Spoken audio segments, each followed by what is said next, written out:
Hallelujah, सबको praise the Lord. जैसी Christians his healing ministry में आपका एक बार फिर स्वागत है। और मैं एक वचन को आपके सामने पढ़ना चाहूँगा जिसमें खुदावन ने पहला यूहन्ना उसके चौथे पद में उसके चौथे अध्याय उसके तीसरे पद में बोला कि दूसरे पद में बोला परमेश्वर का आत्मा तुम में इस रीति से पहचान सकते हो कि जो आत्मा मान लेती है कि यीशु मसीह शरीर में होकर आया वे परमेश्वर की ओर से, और जो आत्मा यीशु को नहीं मानती वे परमेश्वर से नहीं है, वे तो मसीह के विरोध की आत्मा है जिसकी चर्चा तुम सुन चुके हो कि वे आने वाला है और वे अभी जगत में है। ईमान। इस वचन को पढ़े जाने से और सुने जाने से खुदावन आपको बहुत आशीष दे।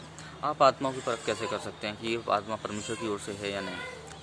आप आत्मा की परख एक ही तरीके से कर सकते हैं, वो वचन से। कोई सफ़ा वचन हमें उस चीज़ के बारे में बताता है, और जब आप इस वचन को सुनेंगे और इस वचन को अध्ययन करेंगे और जो जिनको गौर से देखेंगे तो उसमें लिखा हुआ है परमेश्वर का आत्मा तुम इस रीति से पहचान सकते हो। परमेश्वर का आत्मा तुम इस रीति से पहचान सकते हो जो मान लेती है कि यीशु मसीह शरीर में होके आया है।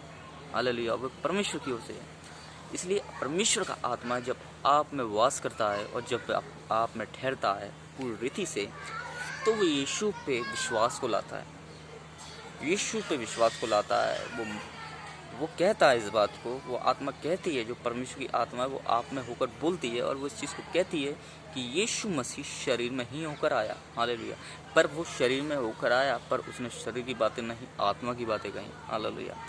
तो इस रीति से, क्योंकि वो जब वो मान लेती है कि यीशु ही प्रभु है और यीशु शरीर में होकर आया, वो नबी नहीं, वो खुदा का बेटा है। हालेलुया।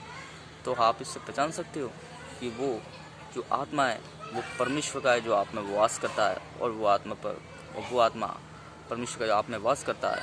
तो आप यीशु के विरोध में नहीं हो, आप यीशु पे विश्वास रखने वाले हो। पर जो आत्मा नहीं मानती, वो परमेश्वर की ओर से नहीं है जो आत्मा, उसको कैसे पहचान सकेंगे आप? उसको एक ही तरीके से पहचान सकते हैं, वो भी वचन के तरीके से।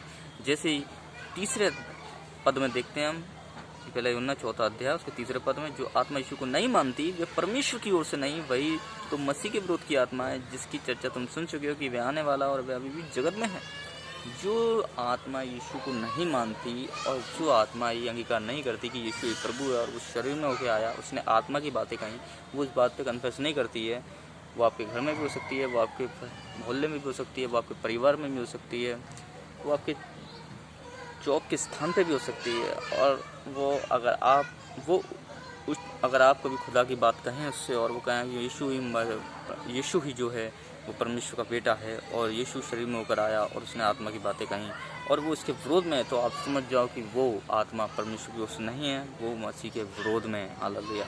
पर आप उसके लिए दुआ करो कि खुदावन का आत्मा उसके अंदर काम करे और जो नेगेटिव स्पिरिट हैं उसके अंदर से दूर जाएं जो यीशु के विरोध में है। हालेलुया। जो विरोध में है वो ही क्या है, परमेश्वर की ओर से नहीं है। पर जो विरोध में जो आत्मा नहीं है वो परमेश्वर के विरोध में नहीं है, वो परमेश्वर की ओर से है जो आप में वास करता है। तो इस बात को मैं छोटे से संदेश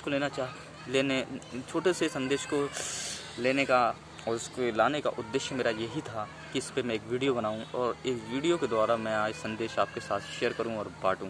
तो आप समझ जाइए कि जो आत्मा परमेश्वर की ओर से है वो हमेशा अंगीकार करेगी कि यीशु प्रभु है और वो शरीर में होकर आया, उसने आत्मा की बातें कहीं।